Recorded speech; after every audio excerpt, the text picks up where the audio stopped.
विद्यार्थिनींनो, आज आपण traditional crops या चॅप्टरमधील सेकंड क्रॉप अभ्यासणार आहोत.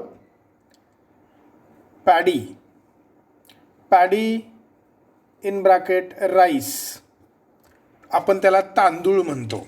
आणि पॅडी याचा मराठीमध्ये अर्थ साळ. तुम्ही साळ पाहिले असेल. साळ आपण जनरली ग्रामीण भागामध्ये साळ असं आपण म्हणतो आणि त्याच्यापासूनच आपल्याला तांदूळ मिळतात. तर पॅडी हे पूर्ण क्रॉप, जसं आपण व्हीटचा अभ्यास केला तसं आपण पॅडी या क्रॉपचा किंवा राईस या क्रॉपचा आज आपण अभ्यास करूया. बोटॅनिकल नेम आहे ओरायझा सटायवा. ओरायझा जीनस आणि सटायवा स्पेसीज. लिहिताना जीनसला वेगळी अंडरलाईन आणि स्पेसीजला वेगळी अंडरलाईन करणं अपेक्षित आहे. Oryza sativa, botanical name of paddy. Family Gramineae. फीटची जी फॅमिली होती ग्रामिनी तीच इथं आहे. हे सिरियल क्रॉप्स आहेत. तृणधान्य या गटामध्ये व्हीट आणि पॅडी येतं किंवा त्याच्यामध्ये ते मोडतं. तर दोन्हीची फॅमिली एकच आहे, ग्रामिनी. ओरिजिन साऊथ ईस्ट एशिया, म्हणजे तसं इंडियन ओरिजिन आहे, पण आपण ब्रॉड व्ह्यूनी त्याचा जर विचार केला तर साऊथ ईस्ट एशिया असं आपण म्हणू शकतो ओरिजिनमध्ये. त्यानंतर युजेस ऑफ राईस किंवा युजेस ऑफ पॅडी. जसं व्हीटमध्ये आपण पाहिलं 2 मार्काला हा प्रश्न बोर्ड प्रश्नपत्रिकेमध्ये अपेक्षित असतो. बऱ्याच वेळेला 3 मार्कालाही विचारला जातो. 2 मार्काला विचारला गेला तर 4 युजेस लिहिणं अपेक्षित आहेत आणि 3 मार्काला जर विचारला प्रश्न युजेस ऑफ पॅडी तर 6 युजेस आपल्याला लिहिणं अपेक्षित आहे. तर पहा, first sentence, rice is the staple food. Staple food प्रमुख अन्न. आता भात आपल्या जेवणामध्ये नेहमी असतोच. 100% भाताचा वापर आपण करतो. म्हणजे हे स्टेपल फूड आहे. 60% पॉप्युलेशन ऑफ द वर्ल्ड, म्हणजे जगातील जवळपास 60% लोकसंख्या भाताचा उपयोग करते अन्न म्हणून, असं आपण तिथं म्हणू शकतो. It contains carbohydrates, proteins, fats, minerals and vitamins. याचा अर्थ राईसमधून आपल्याला कार्बोहायड्रेट, प्रोटीन, फॅट्स, मिनरल्स आणि विटॅमिन्स, मग ते विटॅमिन ए असेल, B12 असेल, विटॅमिन सी असेल, थोड्याफार प्रमाणात आपल्याला त्याच्यामधून विटॅमिन्स मिळू शकतात. तिसरं सेंटेन्स पहा, rice bran contains 18 to 20% oil. आता तुम्ही म्हणाल तांदळापासून ऑइल कसं काढणार? तर साळ म्हणजे पॅडीपासून आपण राईस बनवतो, तर त्याचं जे वरचं आवरण असतं त्याला आपण ब्रॅन म्हणतो, टर्फल. तर त्याच्यापासून 18 ते 20% ऑइल आपल्याला मिळू शकतं. हेही लक्षात ठेवा. Next, paddy straw is used as A मॅन्युरिंग, mulching as well as padding material. ज्याला आपण साळवण म्हणतो. म्हणजे जे प्लांट असतं पॅडीचं, जसं गव्हामध्ये काड असतं तसं पॅडीला साळवण आपण म्हणतो. तर त्याचा खत म्हणूनही उपयोग होतो. मॅन्युरिंग, मल्चिंग हा शब्द व्हीटमध्ये येऊन गेलेला आहे. टू कॉन्झर्व सॉईल मॉइश्चर, जमिनीतील ओल टिकवून ठेवण्यासाठी जमिनीला जे आच्छादन आपण देतो तर ते पॅडीचं सुद्धा आपण देऊ शकतो. आणि पॅडिंग मटेरियल म्हणजे काच सामान असेल, फर्निचर असेल, इकडून तिकडे जर आपल्याला ट्रान्सफर करायचं असेल तर त्याला इजा पोचू नये, ते फुटू नये म्हणून पॅडिंग मटेरियल म्हणून आपण साळवण वापरतो. त्यानंतर राईस ब्रॅन म्हणजे टर्फलं, पॅडी हस्क म्हणजे ते साळवण, अँड स्टॉक म्हणजे त्याचं प्लांट म्हणजे स्टेम या अर्थाने आर यूज्ड ॲज ए फॉडर, चारा म्हणून सुद्धा आपण त्याचा उपयोग करतो.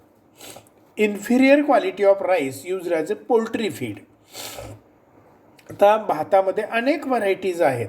काही सुवासिक तांदूळ आहे, अगदी 40-50 रुपये किलोपासून 200-300 रुपये किलोपर्यंत सुद्धा तांदूळ मिळतो. पण त्यातीलही काही लो क्वालिटीच्या व्हरायटीज असतील, त्याला इन्फिरियर क्वालिटी आपण म्हणतो, तर ते पोल्ट्री फीड म्हणजे कोंबडीला खाद्य, कोंबडी खाद्य आपण म्हणूया, तर त्याचा वापर केला जातो. Used as a poultry feed, पशुखाद्य म्हणून. Rice by products. आता काही बाय प्रॉडक्ट्ससुद्धा बनवले जातात. जसं आपण व्हीटपासून बिस्किट्स बनवतो, केक बनवतो, शेवया बनवतो, ब्रेड बनवतो, तसं राईसपासून सुद्धा पर्च्ड राईस, की ज्याला आपण चुरमुरे, मुरमुरे म्हणतो, बीटन राईस, की ज्याला आपण पोहे म्हणतो, हे त्याच्यापासून बनवले जातात. तर हे झाले युजेस ऑफ राईस किंवा युजेस ऑफ पॅडी.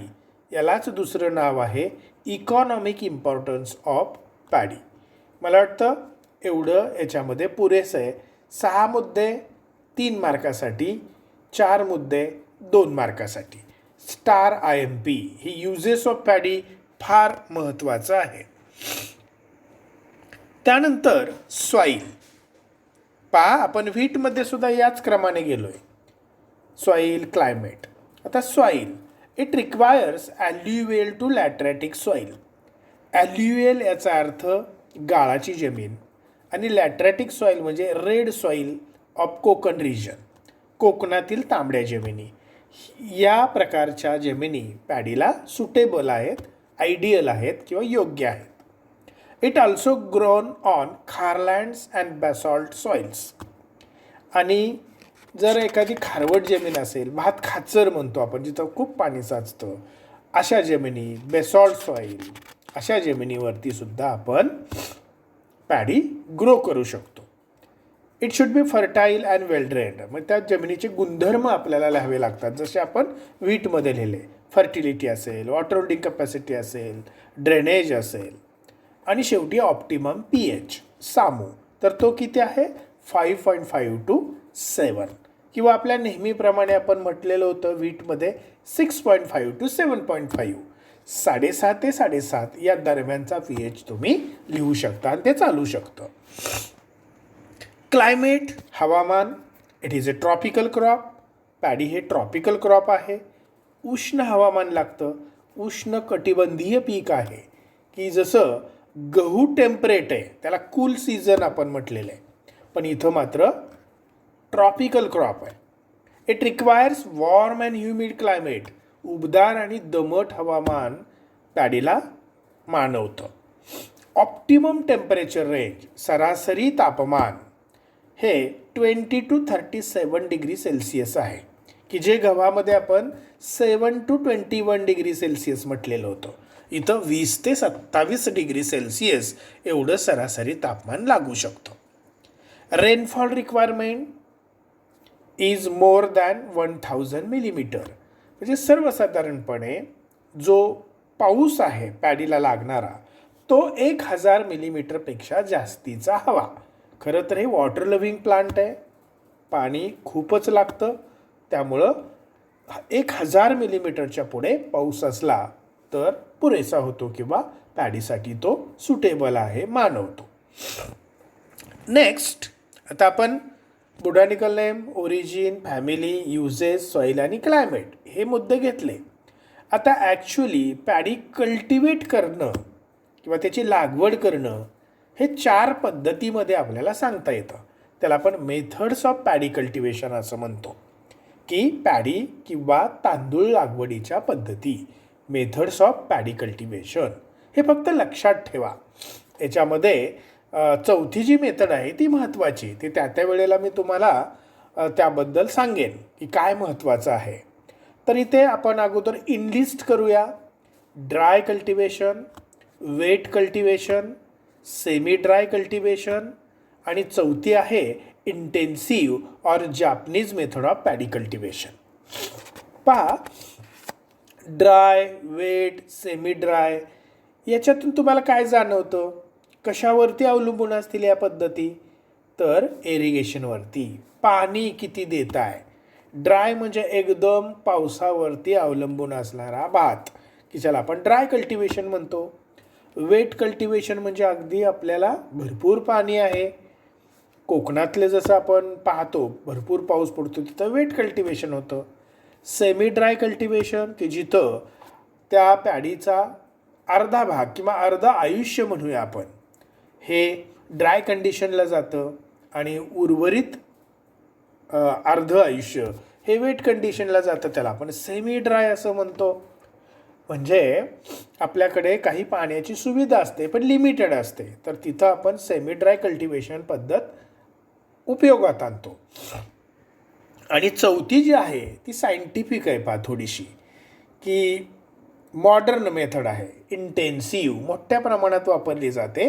आणि जापनीज मेथड आहे, Japanese method of paddy cultivation.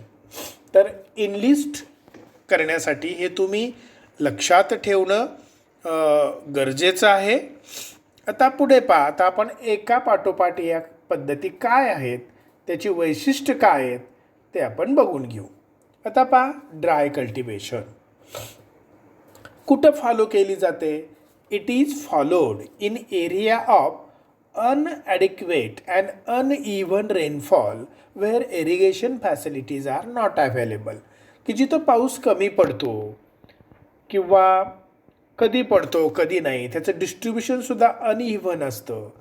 तर अशा रिजनमध्ये की जिथं इरिगेशन फॅसिलिटीज अवेलेबल नाहीत, अशा ठिकाणी आपण जिरायत भात घेऊ शकतो.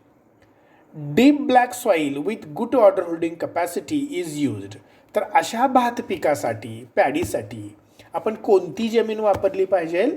Black soil, deep black soil, काळी कसदार, की ज्या जमिनीची वॉटर होल्डिंग कपॅसिटी एकदा पाणी दिलं किंवा पाऊस पडून गेला तर एक महिनाभर तिने ते ओल टिकवून ठेवली पाहिजे, अशी जमीन आपण वापरली पाहिजे.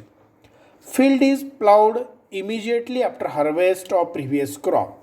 अशा प्रकारचं पीक जर घ्यायचं असेल ड्राय मेथडनी, तर पूर्वीचं पीक तुम्ही हार्वेस्ट केल्यानंतर लगेच प्लाविंग द्या आणि ते शेत व्यवस्थित करून घ्या. Early maturing varieties are sown to greater depth by drilling method. आणखी काय वैशिष्ट्य या पद्धतीचं? तर लवकर निघणाऱ्या भाताच्या ज्या जाती आहेत, अर्ली मॅच्युरिंग म्हणजे साधारणतः 3 महिन्यामध्ये निघणाऱ्या, तर अशा व्हरायटीजचा वापर करा. थोडंसं खोलवरती ते पेरा की जेणेकरून मॉइश्चर अवेलेबल होईल. आणि पद्धत जी वापरणार आहात तुम्ही ती ड्रिलिंग वापरा, म्हणजे पाबरीने ते पेरा. तर अशा प्रकारे आपल्याला ड्राय कल्टिवेशन मेथड सांगता येईल. काय वैशिष्ट्य पाहिले आपण याच्यामध्ये? तर कुठल्या रिजनमध्ये फॉलो केली जाते? रेनफेड रिजनमध्ये. एका वाक्यात आपल्याला सांगायचं झालं तर रेनफेड रिजनमध्ये ही पद्धत फॉलो केली जाते. कोणती सॉईल वापरतात? डीप ब्लॅक सॉईल वापरली जाते, की ज्या सॉईलची वॉटर होल्डिंग कपॅसिटी जास्त आहे. त्यानंतर लँड प्रिपरेशनच्या बाबतीत प्लाविंग करणं गरजेचं आहे immediately after harvest of previous crop. आणि शेवटी सांगितलं आहे की अर्ली मॅच्युरिंग व्हरायटीज वापरा, मेथड ऑफ सोईंग ड्रिलिंग वापरा, आणि डेप्थ ऑफ सोईंग थोडंसं ग्रेटर डेप्थला किंवा जास्तीच्या डेप्थला ते बिया तुम्ही पेरणी करा. तर हे झालं dry cultivation. Semi dry cultivation अगोदरच मी तुम्हाला सांगितलं की याचा अर्धा भाग ड्रायमध्ये जातो आणि उर्वरित अर्धा भाग हा वेट कंडिशनमध्ये जातो, म्हणून आपण याला सेमी ड्राय असं म्हटलेलं आहे. काय ह्याच्या पिक्युलॅरिटीज किंवा कॅरेक्टरिस्टिक्स आहे ते बघूया आपण. In this method some part of life cycle of the paddy crop passes under dry condition. अर्धा भाग ड्राय कंडिशनमध्ये जातो and some part under wet condition, आणि अर्धा भाग वेट कंडिशनमध्ये जातो. Some protective irrigations are given at critical growth stages. आता पहा, रेनफेड रिजनमध्येच हे घेतलं जातं.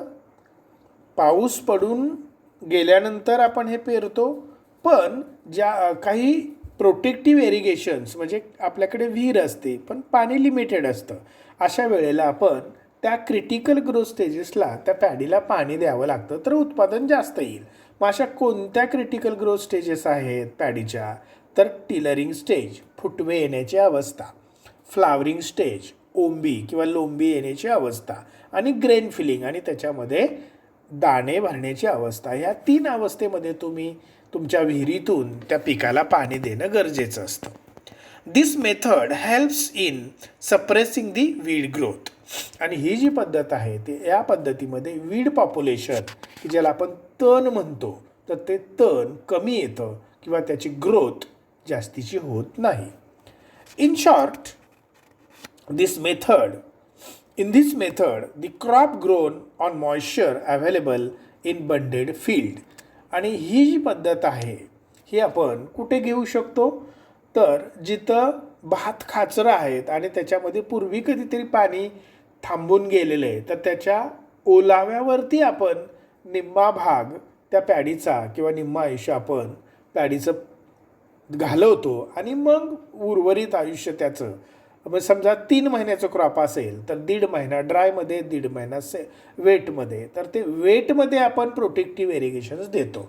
कोणत्या स्टेजला देतो? टिलरिंग, फ्लावरिंग आणि ग्रेन फिलिंग स्टेजला.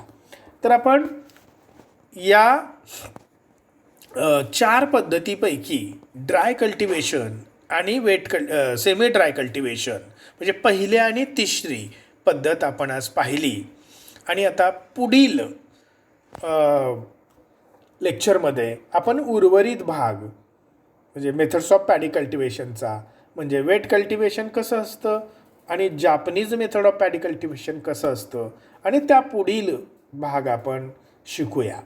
तर आत्ता आपण जे काही पॅडीचं अध्यापन मी केलेलं आहे ते तुम्हाला समजलं असेल, की ज्याच्यामध्ये बोटॅनिकल नेम ओरायझा सटायवा, फॅमिली ग्रामिनी, त्यानंतर ओरिजिन साऊथ ईस्ट एशिया, युजेसमध्ये आपण पाहिलं पर्च्ड राईस, बीटन राईस हे bye product, minerals, vitamins, carbohydrate, proteins त्याच्यापासून मिळतात. ब्रॅन टरफलापासून 18 ते 20% ऑइल मिळतं. स्टेपल फूड आहे. 60% of the world population uses paddy or rice in their diet असंही आपण म्हटलं. त्याचबरोबर पॅडी स्ट्रॉ असेल, use as A fodder, use as a poultry feed, हे आपण पाहिलं. सॉईलमध्ये आपण लॅटरॅटिक सॉईल किंवा ॲल्युअल सॉईलचा उपयोग केला. It should be fertile, well drained, हे नेहमीचे गुणधर्म लिहिले, pH लिहिला किंवा आपण अभ्यासला. आणि क्लायमेटमध्ये ट्रॉपिकल आहे, 20 ते 37 डिग्री सेल्सिअस तापमान आहे, 1000 mm पेक्षा जास्त पाऊस लागतो. अशा काही गोष्टी आपण पाहिल्या. आणि त्यानंतर ह्या मेथड्स ऑफ कल्टिवेशनमध्ये ड्राय, सेमी ड्राय, जापनीज आणि वेट कल्टिवेशन या पद्धती आपण इनलिस्ट करायला तरी शिकलो. आणि या 4 पद्धतीपैकी मेथड्स ऑफ पॅडी कल्टिवेशनपैकी आपण ड्राय मेथड आणि सेमी ड्राय मेथड आणि त्याचे काय काय कॅरेक्टरिस्टिक्स आहेत, त्या मेथडमध्ये नक्की कोणकोणत्या गोष्टींना प्राधान्य दिलं जातं याचा आपण अभ्यास केला. हे तुम्हाला समजलं असेल असं मला आत्ता तरी वाटतं आहे. नक्कीच तुम्ही ASTचा अभ्यास चांगल्या प्रकारे करत असाल, नोट्स वेळोवेळी लिहून घेत असाल याची मला खात्री आहे. आपण हा भाग इथेच थांबवतो आहे. धन्यवाद.